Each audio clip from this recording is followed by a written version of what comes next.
गवारीची भाजी तुम्ही नेहमी केली असेल, पण अशा पद्धतीची गवारीची भाजी तुम्ही बनवून बघा. खूप छान लागते आणि ऑफिसमध्ये जाताना टिफिन डब्यामध्ये सुद्धा ही भाजी तुम्ही भरून देऊ शकता. अगदी कोणतंही वाटण-घाटण न करता मस्त असं कमी मसाल्यामध्ये, कमी साहित्यात आपण ही भाजी बनवणार आहोत आणि तुम्ही बघू शकता मस्त असं चमचमीत अशी ही भाजी तयार झालेली आहे. तर आता गवारीची भाजी बनवायला घेऊया. तर बघा इथं अर्धा किलो प्रमाणात मी गवारीच्या शेंगा घेतलेल्या आहेत. छान अशा हिरव्यागार कोवळ्या आहेत. तर आता ही गवारी तोडून घेऊया. इथे बघा सुरुवातीचा शेंडा आणि मागचा शेंडा अशा पद्धतीने तोडून घ्यायचा आणि बोटाच्या 1-1 इंचावर आपल्याला ही गवारची शेंग तोडून घ्यायची आहे. हे बघा अशा पद्धतीने मी तोडलेली आहेत. सर्व गवारी छान अशी निवडून घेतलेली आहे.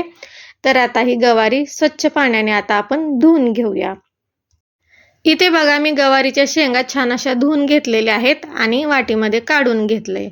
तर आता सुरुवातीला काय करायचं, गॅसवरती कढई ठेवायची. त्याच्यामध्ये थोडंसं सुरुवातीला आपल्याला तेल घालायचं आहे आणि 1 पाव चमचा मोहरी घालायची आहे. मोहरी छान कढली की त्याच्यामध्ये 1 पाव चमचा म्हणजे पाव टीस्पून आपल्याला जिरे घालायचे आहेत. जिरे मोहरी छान कडून झाले की 1 चिमूटभर आपल्याला हिंग घालायचं आहे. जिरे मोहरी हिंग कडून झालेलं आहे आपलं. त्याच्यामध्ये आता धुवून घेतलेल्या गवारीच्या शेंगा घालायच्या आणि गवारीची शेंग छान अशी तेलामध्ये परतून घ्यायची. गवारीची शेंग करताना सुरुवातीला तेलामध्ये छान असं डाग पडेपर्यंत भाजून घ्यायचं, कारण गवारीची शेंग मग खाताना नंतरनं कडवट लागत नाही. तुम्ही बघू शकता मस्त असं तेलामध्ये सुरुवातीला 6 ते 7 मिनिट गवारी छान अशी भाजून घ्यायची. तुम्ही बघा इथे छान असा डाग पडेपर्यंत ही गवारीची शेंग मी भाजून घेतलेली आहे. तर आता ही गवारीची शेंग ताटामध्ये काढून घेऊया आणि आता भाजीला फोडणी द्यायला घेऊया. तर इथे बघा त्याच कढईमध्ये मी तेल ओतलेलं आहे. तेल तिखट मिठाचा वापर तुम्ही तुमच्या आवडीप्रमाणे करा.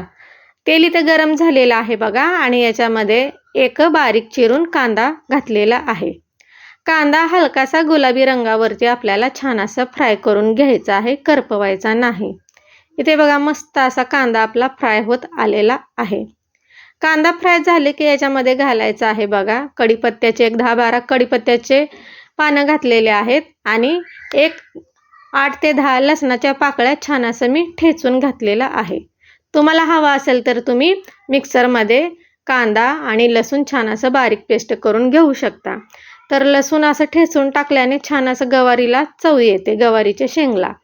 तर इथे बघा कांदा लसूण छान असा हलकासा फ्राय झाले की एक बारीक चिरून मी टोमॅटो घातलेला आहे. टोमॅटो छान असा परतून घेऊया. टोमॅटो छान असं परतून झाले की त्याच्यामध्ये आपल्याला घालायचं आहे मी थोडंसंच पाव चमचा धने पावडर घातलेली आहे बघा आणि 1 पाव चमचा गरम मसाला आणि आता आपल्याला घालायचं आहे हळद. हळद घालून झाले की इथं मी घरातला आपला काळा मसाला, काळा तिखट घातलेला आहे आणि आता हा मसाला छान असा तेलामध्ये आपल्याला परतून घ्यायचा आहे. तुम्ही बघू शकता इतकाच मसाला मी घातलेला आहे. खोबरं वगैरे काही घातलेलं नाही. तुम्हाला हवा असेल तर इथे खोबऱ्याचा तुम्ही वापर करू शकता. तर खोबरं न घालता इथं आपण भाजी बनवणार आहोत गवारीची शेंगची. मसाला छान असं तेलामध्ये फिरवून झालेला आहे आपला, छान असं परतून झालेला आहे. तर आता यामध्ये भाजून घेतलेली आपण गवारीची शेंग घातलेली आहे.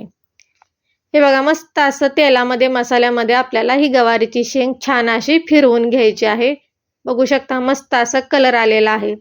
तुम्हाला जर सुक्की गवारीची भाजी पाहिजे असेल कोरडी, तर अशा पद्धतीची भाजी तुम्ही बनवू शकता. हे बघा अशा पद्धतीची भाजी सुद्धा तुम्ही ही खाऊ शकता.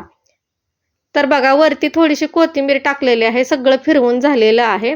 कोथिंबीर घातलेली आहे आणि आता चवीनुसार मीठ घालूया आणि परत एकदा ही भाजी छान अशी फिरवून घेऊया. ऑफिसच्या टिफिन डब्यासाठी म्हणा किंवा वरण भात जेव्हा तुम्ही करता, वरण भातासोबत अशा पद्धतीची जर सुक्की गवारी तुम्ही केली असेल, खायला खूप छान लागते. तुम्ही बघू शकता आपण भाजून घेतल्यामुळे आहे ना ही गवारीची भाजी छान अशी लवकर पण शिजते. पण इथं मी थोडासा रस्सा करणार आहे, त्यासाठी तर मी पाणी घातलेलं आहे बघा. 1 ग्लास भरून गरम पाण्याचा इथं वापर करायचा. तुम्हाला जर रस्सा भरपूर पाहिजे असेल, आळसट छान असं गवारीची भाजी छान लागते, एकदम पातळ छान लागत नाही.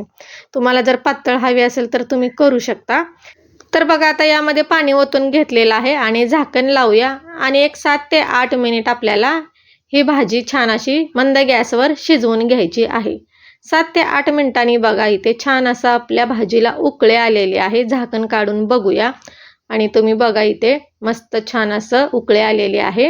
ही भाजी थोडीशी आता फिरवून घ्यायची.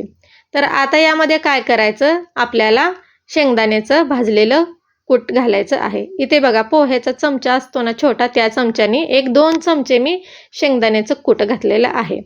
तुम्हाला जर गवारीची शेंग करायची असेल तर अशा पद्धतीने फक्त थोडासा शेंगदाण्याच्या कुटाचा वापर करायचा. उन्हाळ्याच्या दिवसामध्ये जास्त मसाल्याचा वापर न करता कमी मसाल्यात हे बनवायचं, कारण जास्त मसाले घातले की भाज्या आपल्या लवकर खराब होतात.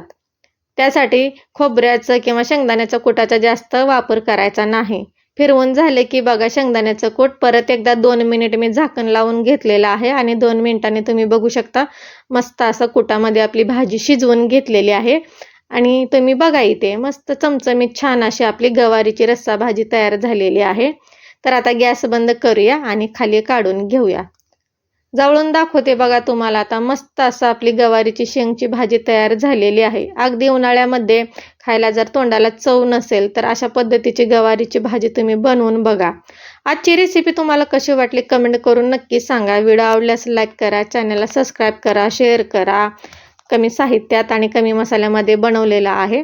धन्यवाद.